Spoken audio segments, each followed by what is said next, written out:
Morning students, आज हम त्रिभुज सर्वांग क्षमता प्रतिबंध की बात करेंगे कि दो त्रिभुज किस प्रकार से सर्वांगक्षम हो सकते हैं। तो वो प्रतिबंध होते हैं हमारे पास 4 प्रकार के, हमारे पास वो प्रतिबंध होते हैं और चारों प्रकार के प्रतिबंधों को आज हम इस वीडियो के माध्यम से समझेंगे।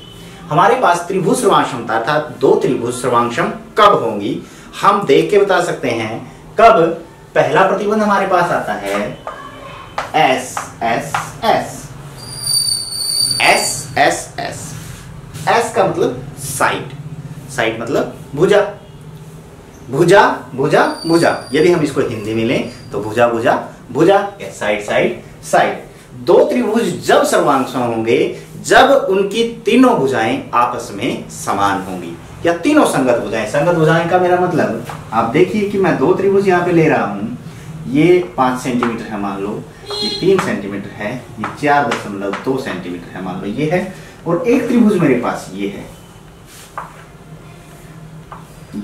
और इसके अंदर हमें दे रखा है ये 5 सेंटीमीटर है, ये 4.2 सेंटीमीटर है और ये 3 सेंटीमीटर है। क्या ये दोनों त्रिभुज सर्वांगक्षम होंगे?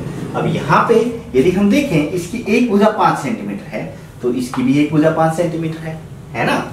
इसकी एक भुजा 3 सेंटीमीटर है तो इसकी भी एक भुजा 3 सेंटीमीटर है, और इसकी एक भुजा 4.2 सेंटीमीटर है तो इसकी भी एक भुजा 4.2 सेंटीमीटर है। अर्थात त्रिभुज की तीनों भुजाएं दूसरे त्रिभुज की तीनों संगत भुजाओं के समान हैं, तो ये दोनों त्रिभुज आपस में क्या होंगे? सर्वांगक्षम होंगे। अब इसको लिखने का तरीका देख लीजिए। ABC है, ये है DEF।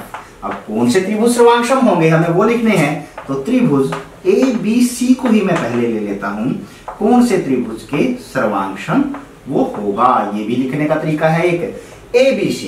अब A से मैं B की तरफ गया, फिर मैं 4.2 पकड़ा मैंने। 3 वाली भुजा से 4.2 मतलब 3 वाली भुजा से 4.2। देखो 3 वाली भुजा से 4.2, पहले 3 वाली भुजा फिर 4.2 फिर 5, 3 वाली भुजा 4.2 फिर 5 मतलब FED त्रिभुज FED के। ये ध्यान से लिखना है आपको, कहीं आप इसको DEF लिख देंगे तो यहां पे प्रश्न गलत हो जाएगा, क्योंकि DEF में D 4.2 से शुरू होकर फिर 3 की तरफ जा रहा है, और ABC में A से शुरू होकर यहां से 3 सेंटीमीटर से 4.2। इसको दूसरे प्रकार से मैं लिख सकता हूं, मान लो BCA ही मुझे लेना है। अब BCA त्रिभुज किसके सर्वांगक्षम होगी? BCA। अब 4.2 से फिर 5 की तरफ गया है, 4.2 से फिर 5 की तरफ, वो यहां से EDF के त्रिभुज EDF के। ये ध्यान से लिखना है आपको, क्योंकि यहीं पे हम कई बार गलती कर जाते हैं। जब आगे प्रश्नावली में प्रश्न करेंगे तो यहाँ बहुत सारी गलतियां हम करेंगे, तो यदि आपको ये समझ में आ गया तो वो गलतियां फिर हम नहीं करेंगे। ठीक है, तो पहला प्रतिबंध हमारे पास SSS भुजा भुजा भुजा। ठीक है, दूसरा प्रतिबंध हमारे पास आता है SAS। S मतलब साइड, भुजा, जैसे कहा था। A फॉर एंगल, एंगल मतलब कोण, भुजा कोण भुजा, भुजा कोण भुजा। जिन 2 त्रिभुजों की 2 संगत भुजाएं समान हो और संगत भुजा के बीच में कोण है, ये ध्यान रहे।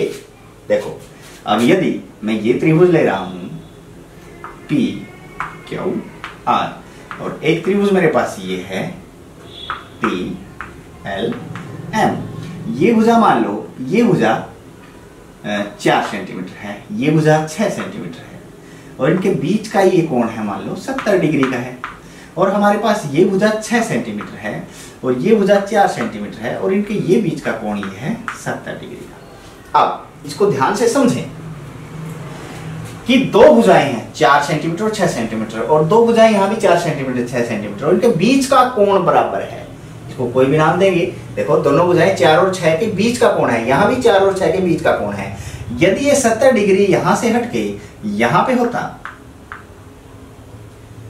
तो देखो 2 भुजाओं के बीच में कोण है, यहां 2 भुजाओं के बीच वाला वही कोण नहीं है, वो अलग है। तो यहां सर्वांग क्षमता की हम बात नहीं करेंगे। वो कोण कहां होना चाहिए, उनके बीच में होना चाहिए। ठीक है, और कौन सी त्रिभुज को हम सर्वांग में लिखेंगे, त्रिभुज पी क्यू आर, किसके सर्वांग में होगी त्रिभुज, अभी देखेंगे। पी क्यू आर अर्थात 4 सेंटीमीटर से 6 सेंटीमीटर की तरफ गए हैं कोण को करके, 4 सेंटीमीटर से 6 सेंटीमीटर की तरफ कोण को क्रॉस करके जा रहे हैं, तो एल एम टी त्रिभुज के सर्वांग ये त्रिभुज होगी। ठीक है, तो दूसरा सर्वांग क्षमता प्रतिबंध हमारे पास क्या आ गया, एस ए एस, भुजा कोण भुजा। तीसरा सर्वांग क्षमता प्रतिबंध हमारे पास हो गया ए एस ए। अब तो आप समझ ही गए होंगे, ए फॉर एंगल कोण, एस फॉर साइड भुजा, कोण भुजा कोण। अब इसमें भी देखो, यदि दो कोण संगत कोण समान है तो उनके बीच की भुजा बराबर होनी चाहिए। यदि हमारे पास दो त्रिभुज हैं इस प्रकार से, ये दो त्रिभुज हमें दे दिए, ये दे दिया एबीसी आप ले लें, और ये दे दिया पीक्यूआर ले लें, तो हमें दे दिया कि ये वाला कोण है 50 डिग्री का और ये वाला कोण है 60 डिग्री का। अब मैं यहां पे ले रहा हूं, ये वाला कोण है 50 डिग्री का और ये वाला कोण है 60 डिग्री का, और ये भुजा 7 सेंटीमीटर, ये भुजा 4 सेंटीमीटर, ये भुजा 5 सेंटीमीटर, हमने अपनी मर्जी से इसको ले लिया। और यदि यहां देखता हूं मैं 7 सेंटीमीटर, 5 सेंटीमीटर और 4 सेंटीमीटर। इन दो कोणों के बीच में 4 सेंटीमीटर भुजा है और इन दो कोणों के बीच में 7 सेंटीमीटर भुजा है, तो ये दोनों त्रिभुज सर्वांगक्षम नहीं होंगे। इस चीज का ध्यान रखना है। जब ये भुजा 7 सेंटीमीटर होगी ना, ये तो कुछ भी हो सकती है, हम बाद में देखेंगे इसको कितनी होगी या नहीं होगी, हमें इससे ज्यादा मतलब नहीं है। हमें मतलब कहां से होगा कि दो कोणों के बीच वाली जो भुजा 7 सेंटीमीटर, दो कोणों के बीच वाली भुजा 7 सेंटीमीटर वो क्या होनी चाहिए, समान होनी चाहिए। तो त्रिभुज ए बी सी किसके सर्वांगक्षम होगा, ए बी सी। मतलब हम 60 डिग्री से 50 डिग्री के कोण की तरफ आ रहे हैं, 60 डिग्री से 50 डिग्री के कोण की तरफ जाना है, उधर 50 से 60 की तरफ नहीं आना। तो 60 डिग्री के कोण से शुरू हुए हम, यहां से ए बी सी, त्रिभुज पहले लिखेंगे, 60 डिग्री से शुरू हुए तो क्यू, त्रिभुज क्यू, फिर पी और फिर आर, ये त्रिभुज इसके सर्वांगक्षम होगी। ठीक है, अच्छा इसमें एक चीज और हमारे पास आ जाती है, कई बार वो यहां वाला कोण ना देके यहां दे देगा 70 डिग्री, ध्यान रहे। अब इसमें दोनों कोण बराबर ही नहीं है, लेकिन हमें ये चीज ध्यान में देखनी है कि 60 जो 7 सेंटीमीटर वाली भुजा हमारे पास बराबर है, क्या उस पर बने दोनों कोण समान हैं। अब ये तो तीसरा तो अलग दे दिया इसने पीछे, तो हम क्या करेंगे, हम यदि त्रिभुज में दो कोण देखें तो तीसरा कोण बड़ी आसानी से हम निकाल सकते हैं। दो कोण क्या है, 120 डिग्री इनका जोड़ हो गया, 180 में से घटाएंगे कितना आ गया, 60 डिग्री आ गया। फिर हम 7 सेंटीमीटर की भुजा पे देखेंगे कि जो दोनों कोण बने हुए हैं 50 डिग्री और 60 डिग्री वो बराबर हैं। यदि वो बराबर हैं तो दोनों त्रिभुज क्या हैं, सर्वांगक्षम हैं। अर्थात एक अलग भी कोण दे दिया तो तीसरा कोण निकालना पहले आप देखना कि उससे भी सर्वांगक्षमता आ सकती है। ठीक है, तो ये हमारे पास ए एस ए कोण भुजा कोण सर्वांगक्षमता प्रतिबंध आ गया। और चौथे प्रकार का प्रतिबंध हमारे पास आर एच एस, बिल्कुल अलग है इन सब से। एस का मतलब आपको पता है साइड, आर मतलब राइट एंगल, राइट एंगल मतलब समकोण, हाइपोटेनस एच फॉर हाइपोटेनस मतलब कर्ण। ये हमेशा समकोण त्रिभुज में ही होगा। समकोण त्रिभुज में एक कोण तो 90 डिग्री का होता ही, राइट एंगल तो हमारे पास आ गया। हाइपोटेनस का कर्ण समान होना चाहिए और एक साइड, कोई भी एक साइड बराबर होनी चाहिए। यदि हमारे पास दो समकोण त्रिभुज हैं, ये वाले, ये देखो दो समकोण त्रिभुज हैं, दे दिया डी ई एफ, उसको दे दिया मैंने एम एन ओ।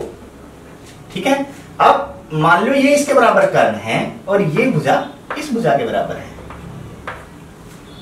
ठीक है, यहां पे देखो, ध्यान से देखें, एक समकोण है, दोनों में समकोण है, और ये कर्ण देखो, त्रिभुज की भुजाओं पे एक डंडा जहां लगा होता है और दूसरे त्रिभुज में भी एक डंडा लगा होता है, इसका मतलब है कि वो दोनों क्या है, भुजाएं समान है। यहाँ इस पे मैंने 2 डंडे लगाए, यहाँ भी 2 डंडे लगाए, तो ये दोनों भी क्या है, समान है भुजाएं। ठीक है, ये संगत भुजाएं समान है।